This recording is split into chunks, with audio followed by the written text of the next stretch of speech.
E aí, depois desses testemunhos, né? Distintos, mas muito poderosos, cara, ser alcançado é um negócio muito incrível, né? Eu cresci num lar cristão, é um contexto diferente. Nunca me desviei, assim, de fato, mas já tive meus períodos de dúvida. Eu creio que quando você cresce num lar cristão, é um processo muito diferente. Eu, por exemplo, vivi e muitas vezes vivo alguns questionamentos pessoais, algumas situações muito pessoais. Mas depois desse testemunho, como é que é pastorear hoje? Como é que está essa vida? É sobrenatural, assim mesmo, porque aquilo a gente vê as mãos de Deus sobre a nossa vida, sobre a vida das pessoas, né, que estão lá o tempo inteiro, assim, é um mover de Deus mesmo, porque a gente nunca procurou isso. Quando eu olho assim aonde Deus tem nos levado, né, como a nossa vida, assim, a gente leva uma vida, eu e o Galego, completamente confiantes naquilo que Deus vai fazer. Pelo menos nós tentamos exercer isso todos os dias, para não colocar o nosso pensamento naquilo que a gente acha que é bom para a gente. Naquilo que a gente pode fazer. Naquilo que a gente pode fazer. Por isso que eu falo assim, nós sabemos que nós somos insuficientes, e só pela graça do Senhor. Então, a gente procura sempre falar, olha, o que está acontecendo no momento foi com a permissão de Deus, e Deus está nos encaminhando. Então, jejum, oração... E ver realmente onde Deus quer nos levar. A nossa vida foi transformada. Hoje a gente vê assim, a diferença, a gente consegue ver a diferença daquela pessoa que está querendo uma mudança de vida e que existe um caminho. Não vai ser igual para todo mundo, mas esse caminho ele existe. E o caminho não pode ser o hype do momento. Eu quero ser cristão. É realmente viver aquilo que Jesus falou. Se você viver... O caminho é Cristo. Tome a sua cruz e... É isso aí, tome a sua cruz. Se você viver o que está escrito ali, não tem como dar errado. Não tem como dar errado. Não é que você não vai ter sofrimento, não é que você não vai ter desafios na sua vida. Você até vai o que dá errado tá certo. Mas até o que dá errado tá certo. E ele fala isso. É isso. Vem que o caminho é esse. Então, nós temos que todo dia lembrarmos disso. Esse é o caminho, e não é o nosso caminho, é o caminho onde ele nos direciona. Às vezes eu vejo assim, a gente parece estar naquele labirinto, sabe? Onde tem assim, a gente aqui, Jesus aqui. Aí tem aquela estradinha, assim. Só que no meio do caminho, a gente tenta entrar naqueles outros onde tem sempre uma barreira. Porque a gente fala assim, eu sei que tem um caminho só, mas deixa eu ver o que tem nesse lugar. E deixa eu ver o que tem nesse lugar. E você não chega nunca. Você não descobre nunca, você não começa a viver o seu propósito nunca. Sabe por quê? Porque você ainda está insistindo em fazer conforme a sua vontade. E nós somos assim, se nós conseguimos enxergarmos, porque hoje em dia existe também aquele empoderamento, e ok, nós queremos ser reconhecidos, e tudo bem, nós queremos ser reconhecidos, né? Não depender do reconhecimento de alguém. Sim. Mas assim, nós precisamos entender que não, que realmente nós somos insuficientes, mas que Deus os capacita todos os dias. E ela tocou num ponto que é muito interessante, porque às vezes as pessoas falam, quero entender a vontade de Deus, mas a pessoa quer entender a vontade de Deus sem ler a palavra dela, fica dependente de alguma pessoa que traga você depende de uma revelação, você depende de a depender de fatores externos. Então, de um feeling, de um sentimento. Que está mais atrelado ao paganismo mesmo do que propriamente. A maior revelação de todas já foi escrita. Sim. Eu vejo muita gente assim, até amigas minhas, falando, Liz, eu tô com um problema, daí eu tô esperando a irmã me ligar, o irmão me ligar, eu fui na igreja, eu recebi uma revelação. E assim, ok, o agir de Deus... Nós não temos controle sobre o agir de Deus e o quanto ele usa as pessoas, nada disso. Só que, muitas vezes, a resposta é o tempo que o Senhor quer ter com você na palavra. Então, o que a palavra diz? É sim, sim, não, não. Então, é isso. Muitas vezes, a pessoa ainda está querendo uma esperança. Será que eu volto no meu casamento? O que a irmã tem para falar para mim? A Bíblia já te falou sobre casamento. Já te deu a letra. Já está ali, entendeu? Sim. Então, você não precisa ir muito longe. Você não precisa procurar em outras pessoas quando está na sua frente, na sua casa. Deus quer se revelar a você quando você abrir a Bíblia e procurar o que diz sobre casamento. Tem uma mistura muito grande entre ministério profético, dom de profecia. Tudo que foi apontado como o acontecimento para culminar na volta de Jesus já foi feito. A Bíblia está aí, a palavra, os profetas já proferiram sobre Cristo, o nascimento, o ministério de Cristo, a volta dele. O ministério profético, o dom de profecia, quando você pega dentro da Bíblia, é um apontamento que nunca vai fugir do que a Bíblia já determinou. Tem alguns apontamentos pessoais que Jesus dá sobre o dom de revelação, né? A pessoa tem um dom de revelação de alguma coisa. Enfim, você tem um apontamento que, cara, se foge da Bíblia, não tem nada de Deus. E mesmo porque ninguém vai ser condenado porque não acreditou no que o irmão disse. Exatamente. Né? Nós temos que ser obedientes à palavra. Então. Cara, não existe profecia que fuja da Bíblia. Não é profecia. Isso é heresia. É espírito de confusão. Na verdade, às vezes a pessoa tá só buscando uma confirmação porque ela já tá no coração. Buscando um sim. Ela já quer fazer uma parada. Encontrar alguém pra falar. Ela quer um simzinho. Ela já quer E isso fazer a gente parada. procura em outros lugares também, né? Cara, quando você depende do que o outro vai falar. Também tem em outros lugares. É muito mais confirmativo a profecia nos dias de hoje com aquilo que Jesus tem para sua vida. Por exemplo, Jesus te dá uma revelação sobre o seu dom de pastoreio. E ele revela algo que está no seu coração, algo realmente, eu chamo até quase que um mimo de Deus, para confirmar o ministério dele sobre a sua vida. Mas não tem nada a ver com uma pessoa falar, olha, porque o Senhor te diz que você vai fazer... Mano, Jesus não falou nada para a pessoa. Não tem nada de concreto daquilo que a pessoa falou. Porque é um achismo, existe muito achismo, gente. A gente tem que tomar muito... subjetivismo, né? Exato. É fácil você fazer uma leitura de ambiente e falar assim, eu vejo você... Então... Não, mas se o cara ainda faz uma leitura de ambiente, ele é inteligente, porque tem gente que só vai falando um monte de coisa. Dá na telha. Aí já é o nível mais avançado. É o nível mais avançado. Se você lê ambiente, o cara é inteligente ainda. É confiar no Senhor, né? Deus é bom, é só isso. Deus é bom, Deus sabe de tudo, Deus está no controle de todas as coisas. A gente vive realmente num meio onde a gente está comparando muito nossas vidas em redes sociais e vive numa ansiedade. Sim. O que vai acontecer amanhã? Será que eu vou ter? Verdade, e aí a muito gente grande. quer saber, quer receber uma palavra de alguém. O que vai acontecer amanhã? O que eu vou ser?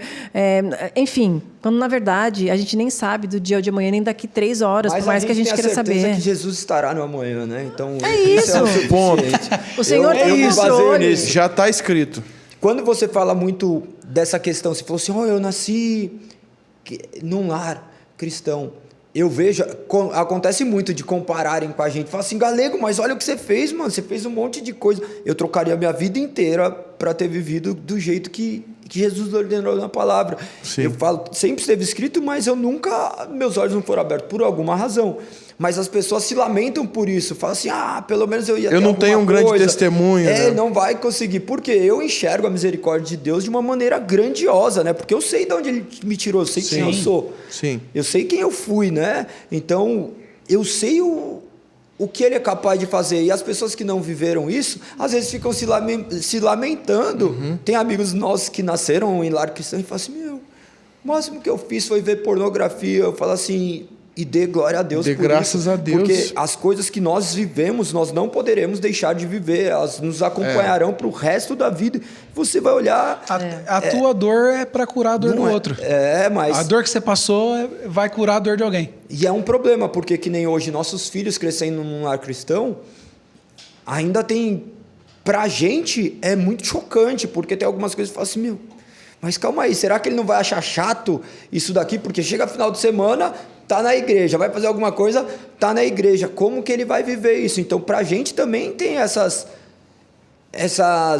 contas, essas né? contas que a gente começa a falar assim, como educar nossos filhos. Tem um monte de livro que você final, vai ler. simplesmente, eles vão ter que viver o processo deles. Sim, é só confiando na soberania de Deus, porque Deus que vai fazer. Eu acho que o maior desafio, né? Não sei se é ou não, mas que eu vejo as pessoas falarem, é porque, por enquanto, eles estão sendo condicionados, né, a gente. E é quando crescem, né? E não são mais condicionados a gente, que daí eles têm as escolhas próprias, né, do que seguir, do que viver. E o que eu peço mais para o Senhor é, Senhor, dê uma experiência individual para cada um, né? Porque eles não podem ser crentes porque os pais, ou porque meu pai crê nisso, então eu vou crer nisso. Eles têm que entender realmente quem é Jesus, o poder, né, do Senhor. O papel é ensina teu filho no caminho, né? E que eles tenham a experiência deles, sabe, com Deus, e que o Senhor se revele a eles poderosamente do jeito que Ele se revelou a nós. Exatamente. A semente plantada, eu também, igual Vona, sou desde, 5 anos de idade, 6 anos de idade. E... Conta o que você fez antes dos 5 anos de idade, vai. Caramba, já pensou? O cara tem uma história antes dos 5. Tomei muito mamadeira. Coca-Cola. Chupei bico até. Cacota de nariz, não sei o que posso fazer antes dos 5 anos. Nossa, comi uma catota que falava pro senhor. Mas assim, eu não tive esse testemunho de desviei, voltei, nada disso. Mas porque a semente foi plantada desde o começo. Eu aprendi o que era certo. Amém. Por mais que às vezes de adolescente, você nem quero ir na igreja hoje. A semente está lá plantada e a verdade você sabe. Então mas o grande desafio para quem nasceu ou para quem não nasceu é a permanência. seja para cá, para o cara que se converteu depois de um tempo, para mim, para você. Talvez a permanência para quem nasceu seja um pouco mais complicada. O que mais tem aí é filho de pastor desviado, essa é a verdade. Ou filho de cristão desviado, seja mas pastor ou não. Mas os fatores que às vezes é excesso de algumas coisas, sim, né? Sim, mas são desafios diferentes. O cara tem que abrir os olhos e... Essa reclamação, não vivi nada para ter um grande testemunho. Meu amigo, seu maior desafio é permanecer. É olhar para a sua vida e falar, não, eu vou continuar naquilo que eu recebi desde criança, naqueles princípios que eu recebi desde criança, e não preciso botar o dedo na tomada para poder tomar choque, apesar de tomar uns, né, na vida, e cometer vários erros também, mas a permanência, até que ele venha, é o grande desafio. Tem que contar com o Espírito Santo mesmo nos governando, Dependência, porque senão cara. nós iremos pro abismo mesmo. O mal que eu não quero me persegue, não tem jeito. É muito difícil explicar isso para as pessoas, né? Porque as pessoas olham, principalmente o ambiente que nós estamos inseridos também, porque nós lidamos com pessoas que são, aos olhos da sociedade, boas. Pessoas que são maridos de uma só esposa, Exatamente. Que bebem socialmente, que não fazem isso, que não fazem aquilo, que têm as suas empresas que fazem isso. Só que quando ele enxerga que ele é um homem depravado, um homem mau, um homem pecador... Por natureza, muda tudo. E é isso que nós temos que falar hoje em dia, que não tem sido falado, que o homem já nasce mal, corrompido, inimigo de Deus. Por isso que hoje algumas pessoas vivem como se nunca tivessem conhecido a Deus, porque de fato nunca conheceram a Deus, porque aquele que conhece a Deus, ele o obedece, ele é conduzido pelo Espírito Santo. A sociedade, o ambiente hoje eclesiástico pode te formar como um bom cidadão, vai te formar um cara da hora, mas para ser nascido de Deus tem que nascer do Espírito. E como isso faz? Nenhum homem consegue explicar. Não. É só o Espírito habitando. Por isso que nós vemos hoje no nosso meio pessoas que pareciam ser convertidas, depois você vê e fala assim, nunca foi. Porque se a gente falar que foi e se perdeu e voltou, a própria Bíblia fala em Hebreus 6 que seria impossível se retomar. Então, resumido, eu prefiro acreditar que nunca foi e orar por essa pessoa. Nós temos acolhido pessoas que viveram diversas experiências horríveis, sabe? Sim. Dentro de igrejas, ou que viveram ressentimento, casos esdrúxulos assim. Grotesco, né? Daí você vê e fala assim, o que é isso? A misericórdia de Deus tem que se estender a ele. Não ser seletivo que nem nós somos. Nós queremos que Deus salve aquelas pessoas que nós olhamos. Mas Deus é para todos. Porque todos pecaram e destituídos foram da glória de Deus. Aí. Todos. Essa é a verdade todos. Máxima do Evangelho. A natureza adâmica, a gente foi condenado ao pecado quando a gente caiu. Então, não é a sociedade que te molda um mau cidadão. Você nasceu. Perfeito. Você nasceu com o pecado. Você nasceu... E nisso aí a graça tem que te alcançar de novo. Infelizmente. Aí, né? É aí que nasce o ministério da reconciliação. O velho homem colocado sabe de nadar, novo. né? O velho homem sabe nadar. Sabe. As pessoas olhavam e achavam que tinha saído tudo aquilo de ruim com as águas do batismo, e quando eles se deparam com isso, é o que mais impressiona. Nós, vivendo isso, nós temos muito temor de tudo isso. Sim. Muito temor. A gente sempre fica falando com muito temor de todos os passos que nós vamos dar. A gente fica com muito temor, porque nós não viemos descendentes de um ministério. A nossa ordenação, ou a minha ordenação, ocorreu perto de pessoas que são capacitadas também para isso, mas surgiu uma igreja, então... Nós temos muito medo, eu tenho muito medo, muito temor em não profanar o nome de Deus. Sim. Então, temor ao Senhor é o princípio da sabedoria. Tem sido tempos difíceis, assim, porque cada vez certeza. mais você vai estudando, você vai lendo, você vai buscando conhecer a verdade, mas são coisas práticas, o pastoreio é prático, não é teórico, então você vai lidar com mas casos... o importante vocês tiveram, foram anos de pastoreio, não chegou só a me convertir, já queria abrir uma igreja. Eu nem tinha essa pretensão, provavelmente, né? Pelo que vocês falaram.